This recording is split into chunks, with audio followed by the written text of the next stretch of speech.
What's up, lads and lasses? Welcome to my YouTube channel. If you're new, my name's Shannon Shay Sis. You can call me whatever, and you're streaming with Shay. So if you're not new, welcome back and thank you for supporting me. And today we're going to be talking about how to grow your hair, how I grew my hair. You can take your pointers and tips from there and grow your hair. So let's get it. To let you know. Hair care is literally a journey that needs consistency, patience, and all that. Like, you can't grow your hair overnight. All those girlies telling you, I grew my hair overnight, I grew my hair, okay, 7 days, but then there won't be a significant change. So those girls are lying to you. That's straight flat out lies. So I'm here to tell you, you can grow your hair over a matter of time, over a period of time, but not overnight. Don't be infesting your hair with bacteria just because so and so did some protein mask overnight. Bruh, you're just making up the very nice conditions for bacteria to invest in your hair. So if I'll be looking down, this is why I write my pointers on my notebook. I feel like you should get your notebooks for hair care, skin care, and just life in total, you know? So okay, number one, we have consistency with hair products. Before I cut my hair, I was never consistent with my hair products. I would take this, take that, take meal, take wild growth. Whatever product I heard was growing your hair out, I would have it, like literally.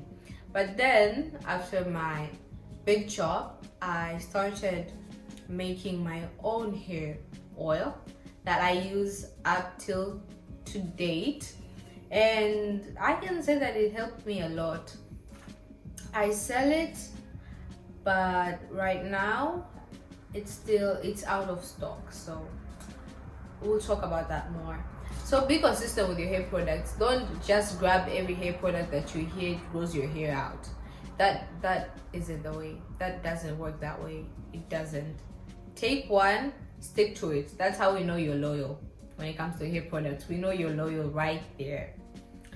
And yeah, shampoo, you can change your deep conditioners depending on what nutrients, what benefits you want for your hair, and your protein masks too. But when it comes to oil, shampoos, most probably it's oils, but shampoos, leave-in conditioner, you can exchange however you want, but I like sticking to what I've been using for a period of time. So I'm loyal to my hair products. Yeah. Okay, second is protective styling. Y'all know my protective styling is my favorite part of hair care, especially my mini braids.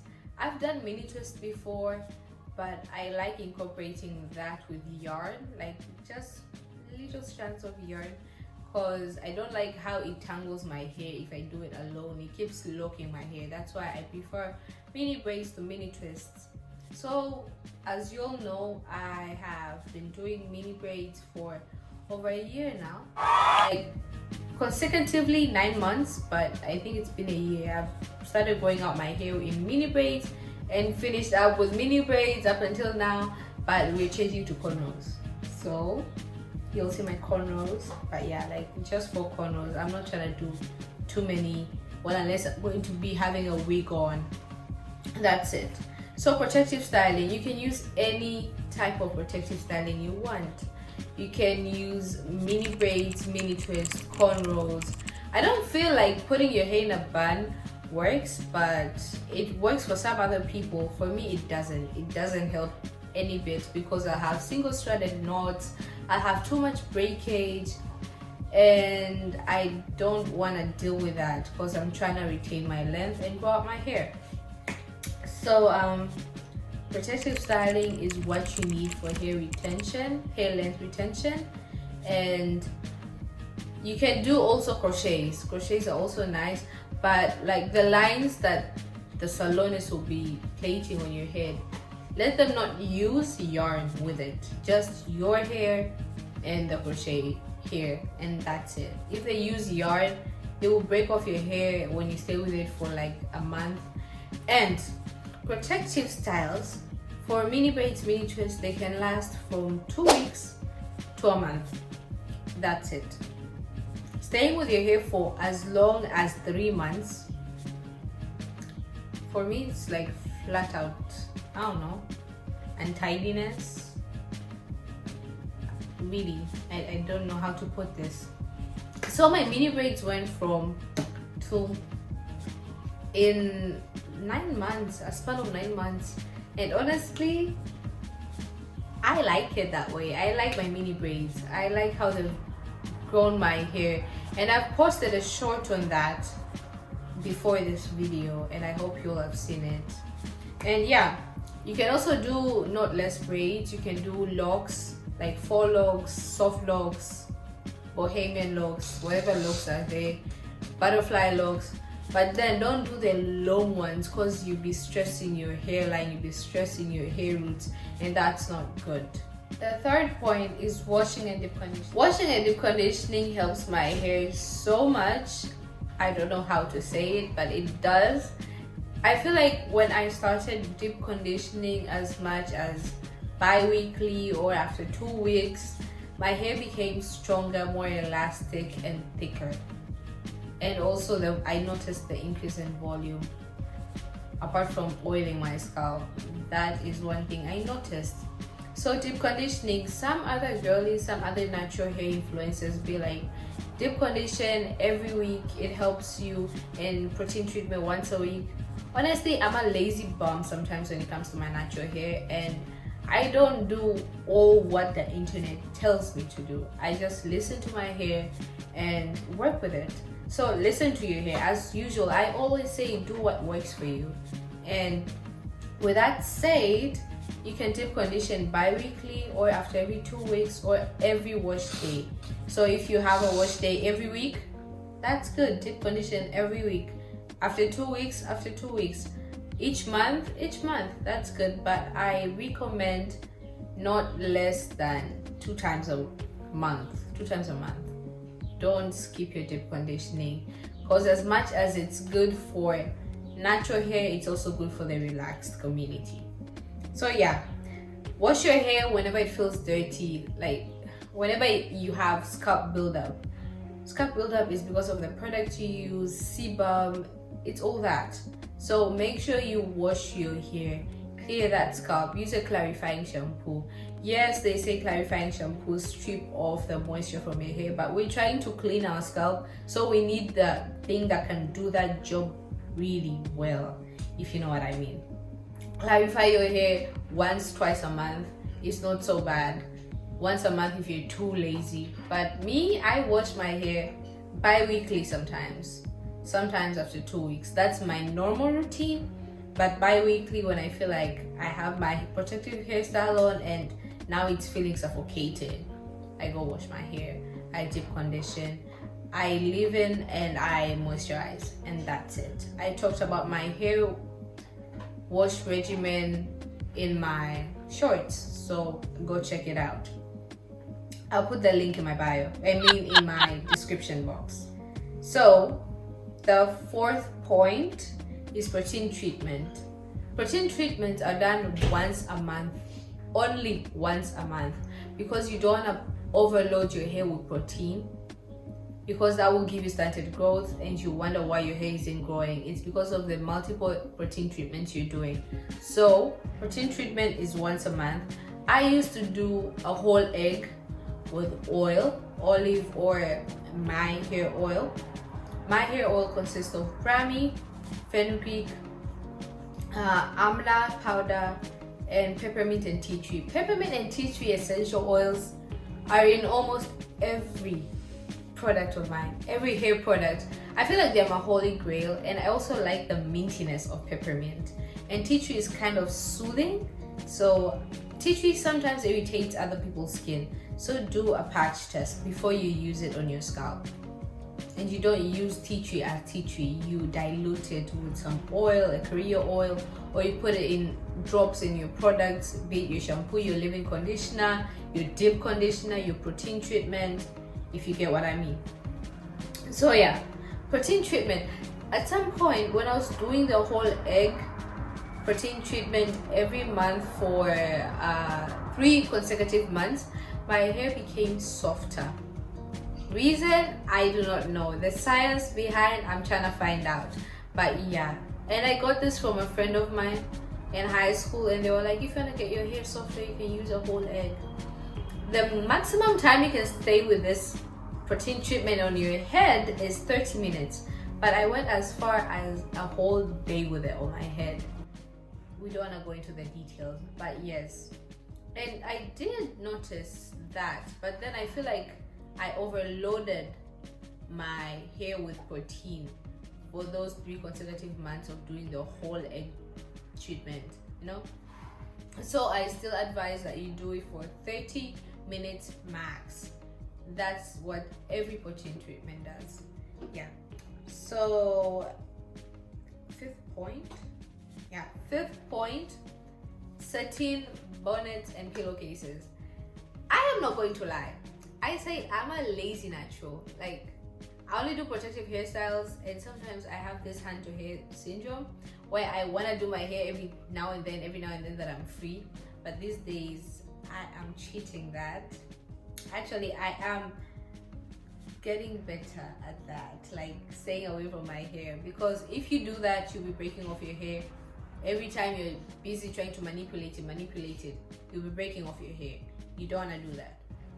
So satin bonnets and pillowcases. I have 2 satin bonnets, and sometimes I barely wear them. I'm not going to lie, I barely wear them. I also use a do-rag, but that's when I have my cornrows on, or when I have my mini braids and I want them to like stay put, like not, you know. Yeah. So sometimes when I remember, I wear them. When I don't, I don't. Sometimes I just need my scalp to breathe, you know. I just need air in the middle of the night. So I think if you're not good with bonnets, just buy a satin pillowcase. That's it. And that I am planning to do. So yeah. Okay, and also my other point is that I carefully take down my protective styles. You don't just undo your protective styles fast. When you don't have the time to undo them, don't even dare touch your hair, because you'll be undoing them, you'll be locking your hair. Whenever there's a knot, you just rip it off, and with that you'll be breaking your hair. You'll have ends that are not even as healthy. If there was hair growth, then now you've reduced that hair growth, your length retention hasn't worked anymore. So what you have to do is take your time. Do not undo your hair when it's dry. Do not comb your hair when it's dry. That is not one thing that a natural hair person should do. So make sure you're moisturizing it. Every time you moisturize your hair, it makes it easier. It even makes it softer. No matter how hard your hair is, it makes it softer. So you can do it. You can do it when you're undoing your hair or unplaiting your hair. You can use your leave-in conditioner with very much slip, or you can moisturize with just water and oil while you undo. There will be like a pre-poo treatment before you actually go and shampoo your hair. So with that said, you better follow up on that. I'm a lazy natural. There's this stigma that went on that natural hair is hard to take care of, blah blah blah. But I'm here to tell you, no matter how lazy you are, your natural hair can grow. You don't have to do everything the internet tells you. I told you what I do because it works for me. Sometimes I can be like, oh, I like this, I'm the natural hair girl, blah blah blah. But sometimes I do get tired. I do. But either ways, whatever I do for my hair, it's proven to work. So if that has worked for me, some of them might work for you, some of them might not. So whatever products I use work for me.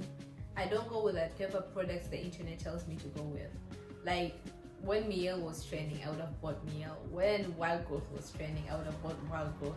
Like I would have bought everything back then when I had my hair before the big chop. I tried each and every product, and trust me, your hair gets tired. It needs some time to adjust to a product, and when you're consistent with the same product, your hair keeps loving it. Your hair accepts it, and you'll see the growth later on.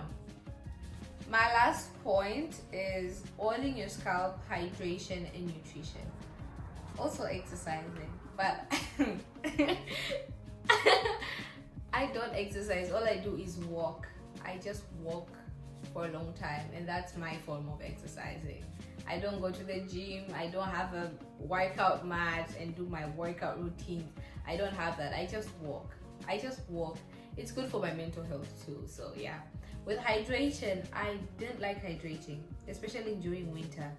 I feel like I'm already watered from the inside, you know? But with the heat, I hydrate too much to an extent. I'm like, is this really me? And it also clears out your skin, you know? Hydrating, exercising clears out your skin. Like, it clears out the toxins from your body. And the circulation of your blood is even faster. Also, oiling your scalp, it's good. Like, your scalp is skin. I keep telling you guys, your scalp is like your skin, but the difference is that this has too much hair, this has lesser hair, for those with too much hair on their skin. But yeah, you oil the skin, yet you don't want to oil this one. For what reasons? What is the reason? Anywho, if it works like that for you, if your dry scalp works for you, it grows your hair, fine. But if you're just saying that because you're lazy to oil your scalp at least 3 times a week, out of 7 you just do 3. If 3 is too much, 2 is the least you can do for your scalp. 2, just 2. In the end of the day, when you get dandruff, when you get flaky dry scalp, don't ask what was wrong if you don't oil your scalp. Don't ask. Sometimes it might be a skin issue. You must go see a dermatologist or trichologist for that. Trichologists are the ones who deal with hair, dermatologists with skin.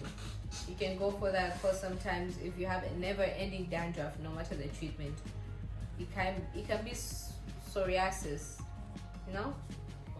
Or nutrition, like eating protein, vitamin B6, like just try and eat a balanced diet. Get all the nutrients you need. Get them in excess, but not so much in excess, but get it in the amounts that are needed for your body to function. Because trust me, your body distributes these nutrients according to the need, but your hair is never the priority. So that's why we need extra for that. So when there's excess, it can go to your, you know. But I'm not much of a biologist on this or a scientist on that, but I have done my research, and your hair is never a priority when it comes to distribution of nutrients. It just happens to pass by. No, your nutrients also go to your scalp. And also the massages. I almost forget about that. Massages. I massage my scalp the time that I get to massage my scalp. I don't do it every day. They advise it every day, people advise it every day, but I just do when I have the time, because I'm a student, I have to study, I have this, I have that. Every time I'm back, I just sleep. Like, I am too tired. So I just massage my scalp over the weekend. Over these 3 days, I would massage my scalp. In between the weekdays, I would massage my scalp the time I get to do that too. So it helps, brings the blood circulation faster on this side. Also, people also try the inversion method, where you stay upside down, be it on your bed, be it on a chair, be it like, I don't know how you can do it, but your head's down and your legs are up. They say that's nice. It helps bring the blood flow much closer to your hair, to your scalp, to your head. And I really don't know the science of that, but when I do that, my head just aches, and that just doesn't work for me. So I don't do the inversion method. So if it works for you, kudos. And that's it. That's pretty much it. I don't do much of this stuff. All I do on a weekly basis when I have my protective style on is moisturize and oil my scalp and massage. Done. Wash my hair when it's dirty and deep condition. Done. Sleep with a bonnet when I remember to do so. Done. Nutrition, a must. I hydrate. I take walks. Done. I oil my scalp. It's like a lazy girl routine for natural hair. Might seem hard to take care of, it sometimes is hard, but then when you're into it, it's not. When you love your hair, when you actually want to take care of something you love, it's never that hard. So we've come to the end of our video. Thank you guys for being with me up till the end. Don't forget to like, subscribe, and comment to this video. And that's it. Bye.